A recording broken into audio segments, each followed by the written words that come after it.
Je m'en vais vous dire la déclaration liminaire. Le collectif des 25, qui regroupe l'ensemble des partis politiques de l'opposition, ceux injustement recalés par ce régime aux abois pour les empêcher de prétendre à la magistrature suprême,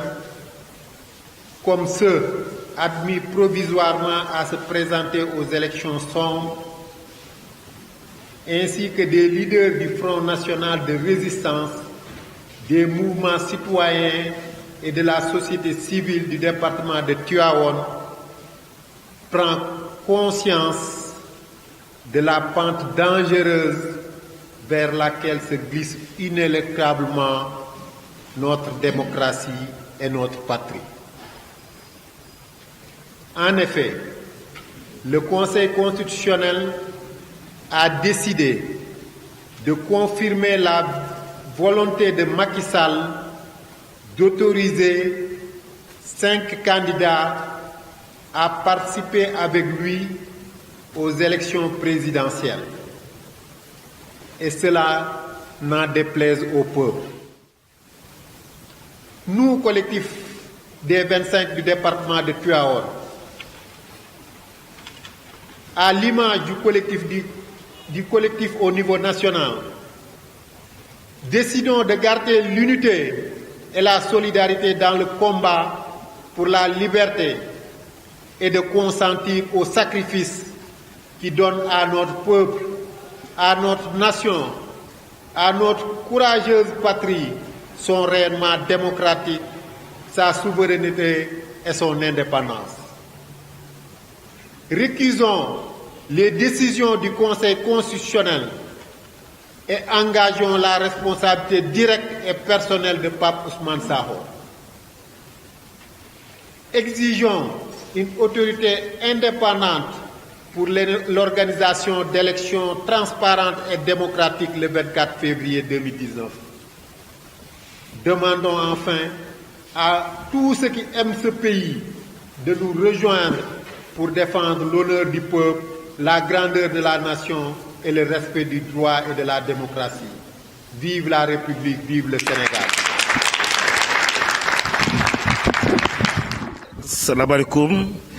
dama fas yéene tënk rek si bu gàtt li nga xam ni mooy déclaration bi nga xam ni moom la collectif kuréel gi nga xam ni moo dajale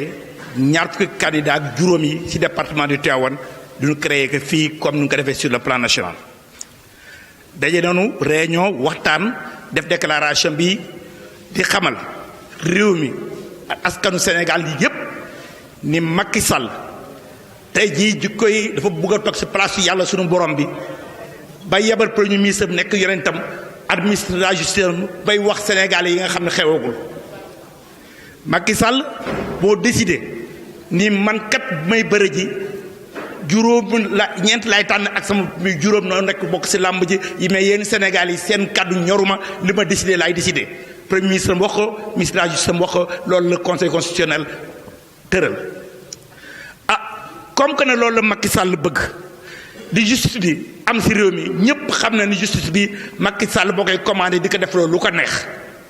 réew mi amatul ni justice sos ci su leen am da ngay sos tiisu nga nangu doo ko mënul nu faagagal la Macky nag comme que loolu lay def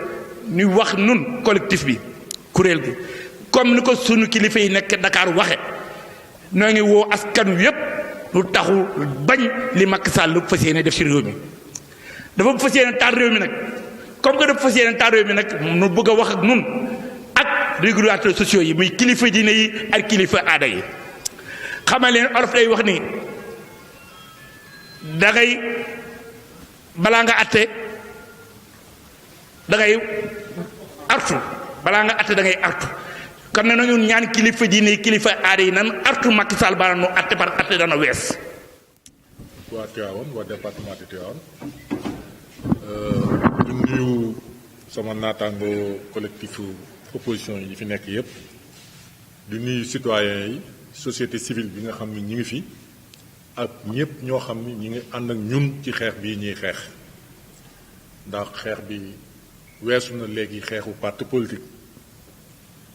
weesu na sax collectif bi ndax citoyen yëpp dañ cee engagé wu ndax dañoo bëgg walbati charte réew mi ndax loi fondamentale duñ ko créé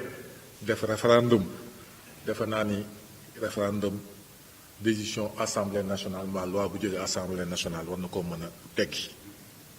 beneen bi ci desit réew moo xam ne ñépp a ko bokk te nit ki doole joo am nit ñi ñooy dajale seeni carte jox la ko dénk la ko pendant 5 ans mbaa 7 ans selon ñu la ke la nga présenté woon ñun la d'accord nañ ci lii kat dénk la réew mi pendant 5 ans mbaa 7 ans selon ni mu koy waxee nga jékki-jékki ci digg compétition bi nga xam ne yow yaa ngi ci sa programme nga dindi ko teg fee indiwaat beneen programme la nekkoon ci constitution bi nga yulli ko ba mu set ci diggante bi bëgg indi lu bees doo bëggee taxaw ni jàmm nga bëgg te bëgg a dindi li nekk sans poche bi dugal ko sa poche doo ne jàmm nga bëgg du sotti la mu ko jaral nag ak taxawaay ba ca war ñun collectif des 25 ak citoyen Tivaouane ak citoyen Sénégal nañ ci ànd dox ci lañ ca war a dox nañ ko waxee nag ca Ndakaaru dajaloon nañu ànd nañu nekk benn ñeen yëkkatandoo dóorandoo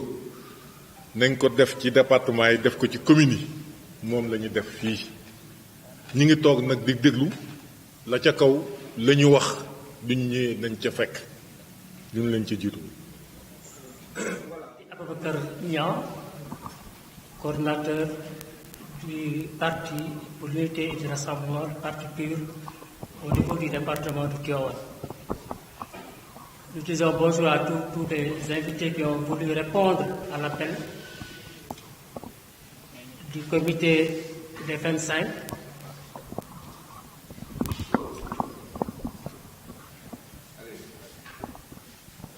Donc nous remercions tous les présents, partis politiques comme la société civile, pour avoir répondu à notre appel. Et c'est certain que les actions qu'on va mener après le VA seront en fonction des décisions du Conseil constitutionnel. La lutte va continuer parce que l'objectif principal, c'est que le président Macky Sall parte. Il est certain que même les 5 retenus, il peut y avoir des changements au dernier moment. Donc la seule candidature qui est certaine actuellement, c'est la candidature du président Macky Sall. Donc les actions qu'on va mener, qu'on soit à 2 ou 3 partis retenus, l'action des 25 va continuer jusqu'au 24 février pour faire partir le président Macky Sall. Le pays en aura le bol.